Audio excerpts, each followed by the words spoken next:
Governor Hochul is at the Museum of Jewish Heritage in Lower Manhattan at this hour, and she's expected to make an announcement. Let's listen in. Everyone, it's so great to see you this beautiful day that brings us to this place to talk about some topic that is painful, but also there is a side that is hopeful. And this gathering here is what gives me hope, to people who stand united in one cause, and that is to stamp out hate and let people know, like the young children I spoke to. And I have to tell you, Maury, thank you for mentioning that. I was thinking about that as I was coming to the city this morning. I was wondering how they're doing, because they were so afraid of just walking down the street wearing a yarmulke to school. And the young person said to me, we were told that we shouldn't do this anymore because that might inspire someone to hurt us. And I said, no, young man, this is your opportunity to stand proud. This is your chance to honor the legacy of those who came before, who did resist, because resistance people who resist refuse to succumb to victimhood. I don't want you to grow up to be a victim. I want you to grow up to be strong and proud. You continue to wear that every single day, and I will protect you. So that is what this is all about. Protecting the people of today, the children of tomorrow, and for generations, to give a statement of our priorities. And Maury, thank you for bringing me to places where I have a chance to have those encounters long before I became governor. I've been doing this for many, many years. My time in Congress, standing up strong for the people of Israel, standing up for the people of this state, and as lieutenant governor, visiting every borough and every part of the state where people gather and have the right to worship and to live the lives that they choose to. I'm also so happy to be here at this place. I've been here many times, many events, and there are some individuals I want to recognize. Jack Klieger, the president and CEO of the Museum of Jewish Heritage. Thank you, Jack, for all you've done. Let's give Jack a round of applause. Bruce Ratner, the chair of the board of the Museum of Jewish Heritage as well, and B.J. Jones, the president and CEO of the Battery Park City Authority. And I have to give a special shout out to my friend Patty Kenner, who's brought me to, hi Patty, I didn't see you over there. We've been at the luncheons. You had me do video announcements during the pandemic and made sure that I know the story as well as my own. And I feel I do through your guidance and the way you put your efforts into creating film and plays and ways that we can tell the story. And I diverge 1 second, but I was up in Sackett's Harbor. And that is a place where people came to who had no home during World War II, refugees fleeing oppression in Nazi Germany. And they came to this little tiny community up on Lake Ontario, and there's memorabilia of the first families that came here and eventually became assimilated into society, a reminder of the capacity we have for love for people who've been oppressed. And that is what we're going to convey here today with this event and my announcements. I don't do this alone. I do this with incredible partners, and I want to thank the elected officials who are here today, starting with my lieutenant governor, an extraordinary leader already. I want to thank Brian Benjamin. He is passionate about these issues, as we all are, but thank you for all you do for us, Lieutenant Governor. You've been a dynamic partner. Another great champion for all of us here in the borough of Manhattan, Gail Brewer. Thank you for your friendship, many, many years supporting me, supporting our joint causes, and you're truly a consummate public servant. Also, our Assembly Member, Representative Sarah Ewing-New, is here as well. Assembly Member Ewing-New. Assembly Member Nili Rozak has joined us. Assembly Member, great to see you again. And Assembly Member Simcha Eichenstein is here as well. We're hearing from her. And we'll be joined by State Senator Brian Kavanaugh. You know, this place is a stark reminder of what happens when hate goes unchallenged. The history is long, the history is sad, the history is painful. And as someone who actually spent some time visiting concentration camps and other places where atrocities occurred, it's still almost unfathomable to us today in 2021 to think that there are still seeds of hate. And what we learned from way back, earlier in the past century, is if those seeds are not destroyed and crushed early before they bloom even further, then you have much worse to deal with. I sometimes feel those seeds are starting to grow. And I see that when I know of the fear that people have of being physically assaulted when they're walking down the street, whether they're someone of the Jewish faith, someone who's Asian American walking down in a subway knocked over, African Americans still subjected to hate crimes. But as the leader of this state, fellow human being, and as a mom, it's hard to accept that that goes on to the people that we represent and are charged with taking care of. So it can be emotional sometimes to think of what someone like that little boy had to think about as he was going to school. Is he going to be okay? Or an elderly Persian in Chinatown afraid to take the subway. I heard so many people say they're afraid to go get vaccines because they'd have to get on a subway, and they're afraid of being assaulted in this very city. That is not the city of New York or the state of New York that we cherish. And all of us have the power now to eradicate that by standing up and standing strong and calling out hate wherever it rears its ugly head.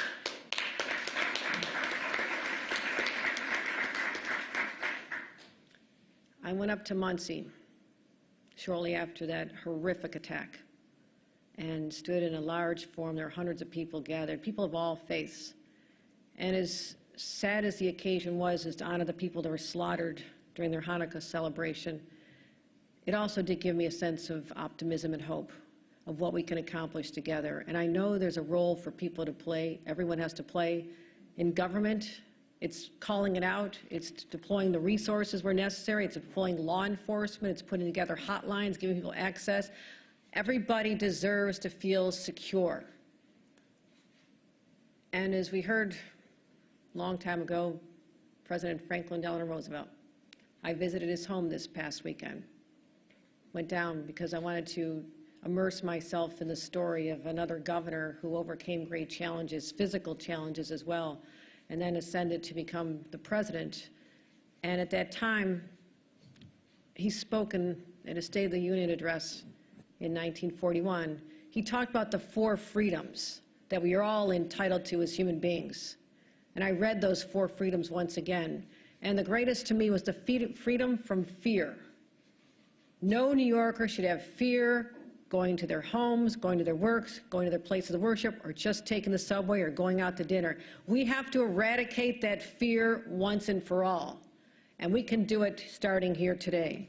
And that is why I'm so proud to announce we've already awarded $43 million to 362 nonprofits to help boost infrastructure security and to enhance preparedness, to be prepared, be ready, so we're not surprised, that we're ready to be able to handle any assaults or hate crime attacks.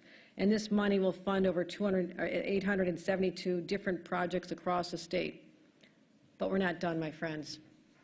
I'm here to announce we're making an additional $25 million available through the Division of Criminal Justice Services that will support another 800 projects across the state. It's starting now. We'll get that money out. We'll get it where it's needed. Also, to solve a problem, you have to be able to quantify it, to study it, to find out where it's most pervasive. And that's why we're also launching today an online reporting system for people who've experienced this. And as I spoke to many people who have been subjected to these attacks and the fear they have, there is a sense of shame and embarrassment, and people don't want to come forward and tell what happened to them. So we want to make sure that there is a secure place where they can express what happened, so we can have resources deployed to that community immediately to have a visual presence that says that is not accepted here. You cannot get away with that here in the state of New York. And we have a website. Any person who says who believes they're a victim of a hate crime should visit ny.gov/hatehasnohome to report your incident. I wanted to say one more thing. This stops now. I don't want a single New Yorker to ever have the fear that's in the hearts of too many people from our Jewish community, our Asian community, our African American community, or any other community that feels they've been under siege. This is wrong. We are going to take a very strong stand, not just with these resources to protect, but we're going on offense. I like football a little bit, in case you haven't. We're going to defend, but we're going to go on offense. And we're going to let people know that if they dare raise a hand to any New Yorker, They are picking a fight with 20 million others, starting with their governor. It stops right now in places like this all over our state, and I want to thank you for being part of the solution. Thank you, my friends.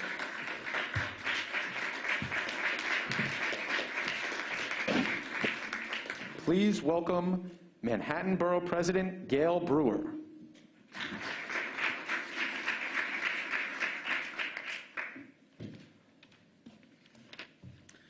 Thank you very much, Governor Hochul, for those wonderful remarks, very meaningful. And also, I want to thank the museum, and along with your notes about hope.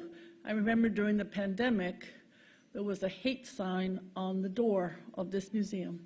And I remember that the school across the street came to the front of the museum, and students, little ones about this big, same size probably as you men at the yeshiva, had written support for the museum, how much they loved the museum, and how much gathering meant.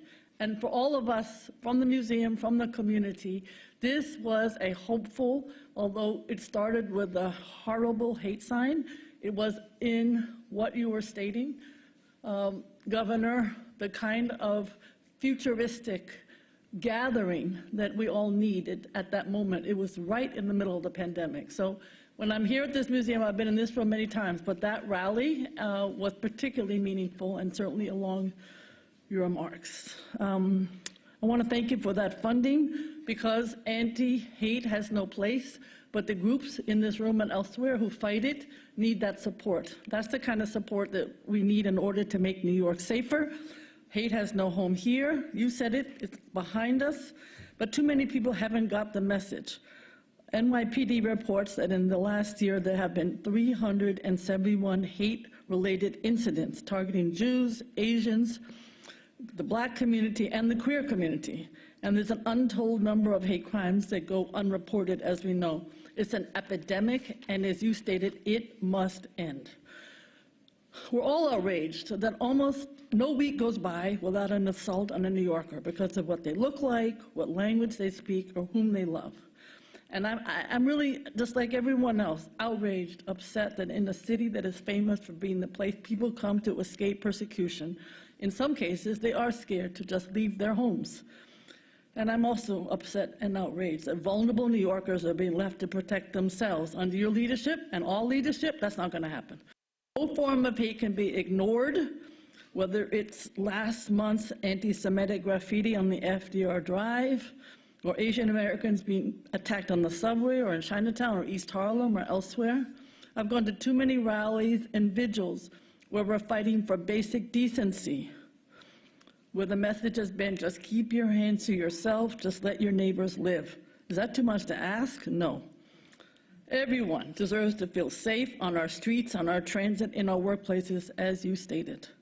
Let me be clear, people of all races, ethnicities, religions, genders, sexual orientations, you belong here in New York City. What does not belong here are closed-mindedness, hate, and violence. I'm really proud to join you and to join Governor Hochul in tackling these vicious issues and making New York, especially Manhattan, a safe place for everyone. Thank you very much. Please welcome Senator Brian Kavanaugh.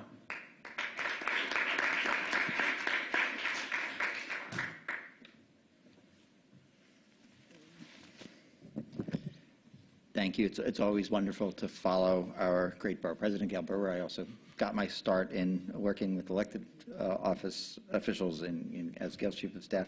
And it is great. I've had the opportunity to congratulate and thank our new governor personally, but I think this is the first time I've had the opportunity to do it from a podium in her presence. But really, in a very short time, she really has demonstrated an extraordinary ability to understand what this state needs to move forward, certain things that need to be changed about the way our state government has been working, but also to get in and really begin to serve the people of this state with the resources that we need in our communities. And it's also great to see my former Senate colleague, who is now, we've installed in the executive branch, out of the legislative branch. It was a great friend and a great ally, and to continue his extraordinary work. And it's great to be here at this particular museum on this particular day for this particular cause. I'm very proud to represent this community in the Senate.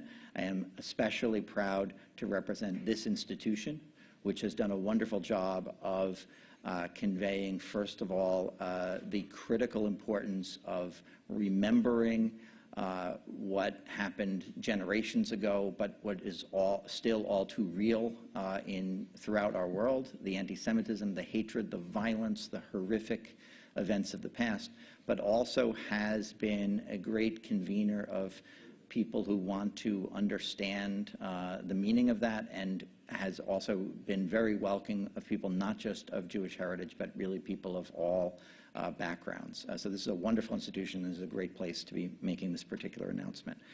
And the work that we're talking about here, which we've been working on for a number of years to make sure that our community organizations have the resources they need to keep people safe and have the resources they need to convene the representatives of their community, to give people a sense of place and a sense of belonging in their own communities, and to fight the scourge of hatred, making sure that we as a state as a whole make a clear statement as we are today, but also make sure that individual organizations, thousands of individual organizations that have the credibility, that have the connections, that have the resources in their own community, have additional resources through our work at state government. So I'm very proud to join this announcement. I'm very proud to work with our governor and to commit to continuing to work on these issues. And I'm very proud of the work that we're announcing today. So thank you very much. Please welcome Assemblymember Yuleen New.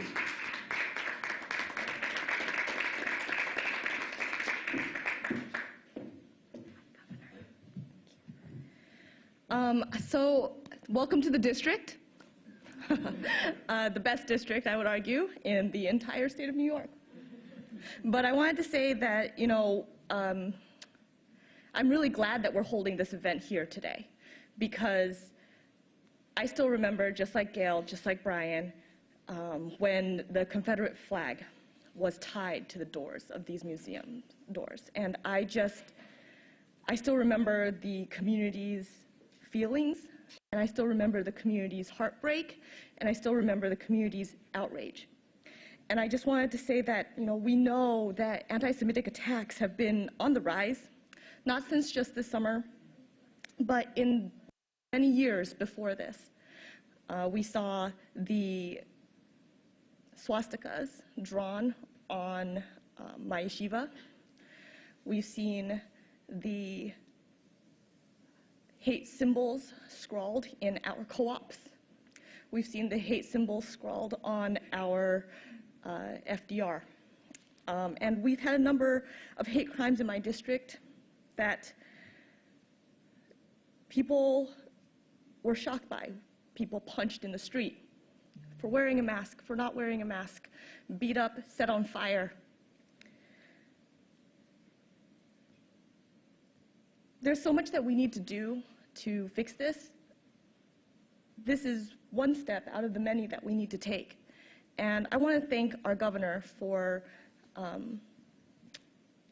not just continuing to make sure that we have the equipment and the monitoring, but also understanding that our nonprofit organizations who have been doing the work on the ground are also getting the support that they need. It starts with education, it starts with understanding, and we need to make sure that we are doing that. At this museum is also where I was able to meet Miriam Wiesel. And it was interesting because at that time, she told me to look at a couple of quotes that her husband, Eli, had made, and we were reading Night together. And wanted to just end with this quote, which is that no human race is superior, no religious faith is inferior, all collective judgments are wrong, only racists make them. I just wanted to say thank you for all of your work for New York, and to my assembly colleagues, I want to say thank you to Simca especially and to Neely Rosick, because we've been working to make sure that we have enough funding for our Hatzalah. And these are life-saving services. We have community organizations that need them desperately. These are the ways that we can help people continuously by making sure that the work that we are doing to bridge those gaps, to make those connections, are continuous. So thank you so much. Please welcome Assemblymember Neely Rosick.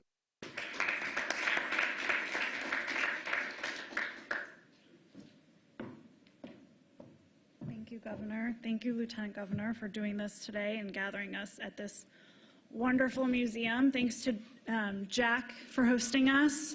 The Museum of Jewish Heritage has been at the forefront of educating New Yorkers, not just about the Holocaust, but about what Jewish heritage means, and it means different things to different people. And I really appreciate all of the work that you and your staff have done. It's been incredible.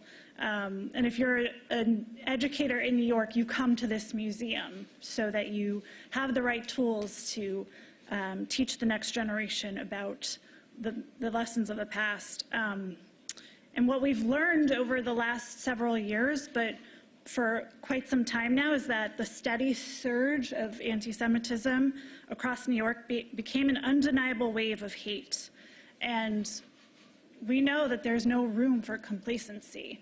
Year after year, many of my colleagues and I would write to state agencies saying, you have to report on hate crimes. You're not reporting them fast enough. And we were met with silence. And so I'm so grateful that we're gathered here today to do this. And that's why I commend Governor Hochul for taking these steps, not just on the funding, but to address hate crimes in real time across New York so that we actually know what's going on in communities across New York.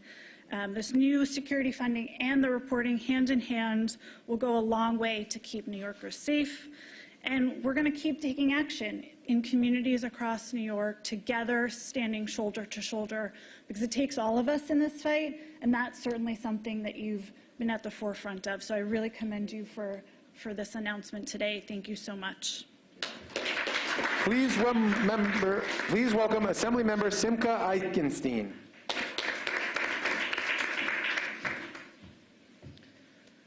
Thank you, Governor, for bringing us all together today.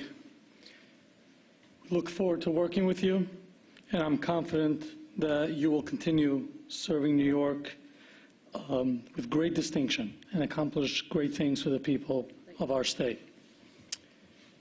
As a grandson of 4 Holocaust survivors, I not only understand the danger and the ugliness of hate crimes, I also recognize the unfortunate trajectory which can occur if not properly addressed. We gather here this morning at the Museum of Jewish Heritage, which documents the story of the Holocaust, as well as the period that led up to the Holocaust. We all know the history.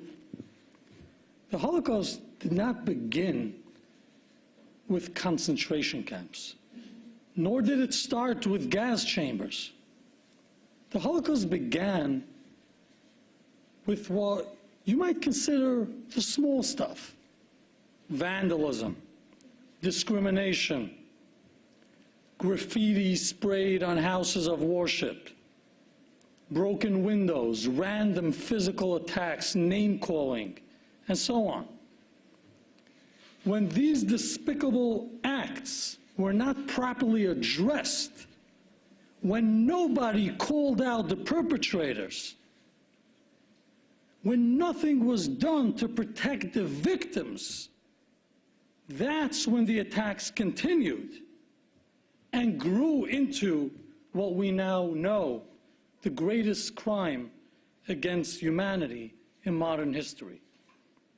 This should not and will not ever happen again.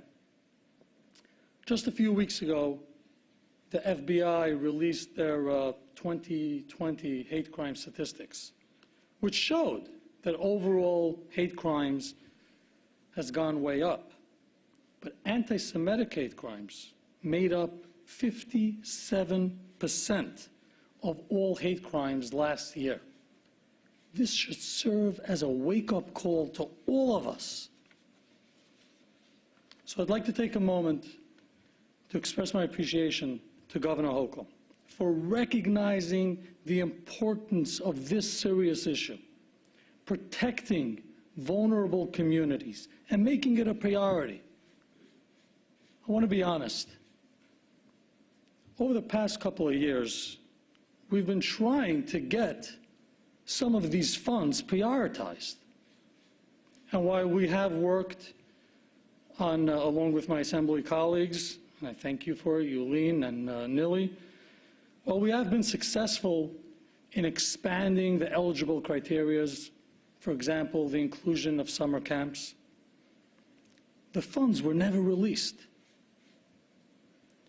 Governor Hochul has been in office now just a couple of weeks, and you have managed to get the funds out the door. You have prioritized security.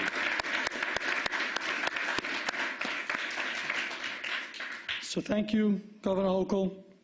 The Securing Communities Against Hate Crimes program, as well as the newly announced funds, will now be distributed to protect our communities against acts of hate, all hate, and to boost security at New York schools, daycare centers, cultural museums, sleepaway camps, day camps, at risk of being targeted because of their ideology or beliefs. So let's all work together to fight the good fight against all hate, discrimination, racism, and anti-Semitism. There's simply no place for hate in this state. Thank you, Governor. Thank you, Lieutenant Governor. Thank you. That concludes today's program.